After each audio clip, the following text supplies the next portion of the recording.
আসন্ন জাতীয় সংসদ নির্বাচনকে সামনে রেখে ২৩৭টি আসনে প্রার্থীর তালিকা প্রকাশ করেছে বিএনপি। তবে সেই তালিকায় নাম নেই দলের সিনিয়র আইনজীবী ও সাবেক সংসদ সদস্য ব্যারিস্টার রুমিন ফারহানার। বিষয়টি নিয়ে খোলামেলা কথা বলেছেন তিনি।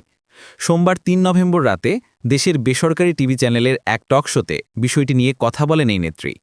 রুমিন ফারহানা বলেন, আমার মনোনয়ন আপাতত অন হোল্ড অবস্থায় রয়েছে। বিএনপির দীর্ঘদিনের সহযোগী কিছু দলের সঙ্গে জোটগত সমঝোতার কারণেই ৬৩টি আসন এখনও ঘোষণা করা হয়নি। পাশাপাশি নতুন কিছু দলের সঙ্গেও জোটের আলোচনা চলছে। তিনি আরও বলেন, দীর্ঘ ১২-১৫ বছর ধরে সুখে দুঃখে যেসব দল বিএনপির পাশে ছিল তাদের সঙ্গে আসন ভাগাভাগির আলোচনা হচ্ছে, তাই এখনও কিছু আসন ঝুলে আছে। দল উইনেবল প্রার্থী খুঁজে দেখছে, সেই বিবেচনায় সিদ্ধান্ত চূড়ান্ত হবে। দলের কিছু কর্মী মনোনয়ন না পেয়ে রাস্তায় বিক্ষোভ, টায়ার পুড়িয়ে প্রতিবাদ করছেন।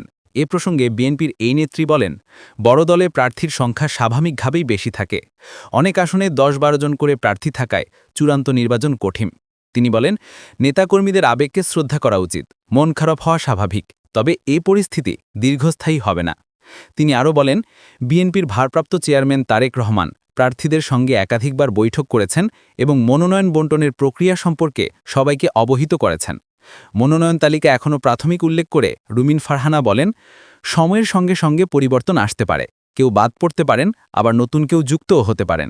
এছাড়া নির্বাচন কমিশন সংশ্লিষ্ট কিছু আইনি জটিলতার কারণেও কয়েকটি আসনের মনোনয়ন স্থগিত রয়েছে। বাগেরহাট ২ আসনকে তিনি এর উদাহরণ হিসেবে উল্লেখ করেন। নারী প্রার্থীর সংখ্যা নিয়ে বিএনপির এই নেত্রী বলেন, যদি বিএনপি নারী মনোনয়ন ৫% পর্যন্ত বাড়াতে রাজি হয় তাহলে চূড়ান্ত তালিকায় আরও নারী যুক্ত হওয়া সম্ভব। এছাড়া কিছু আসনে নির্বাচন কমিশন সংক্রান্ত দ্বন্দ্ব তৈরি হয়েছে, যার রায় এখনও অপেক্ষমান। এসব কারণে সেসব আসনে মনোনয়ন স্থগিত রাখা হয়েছে।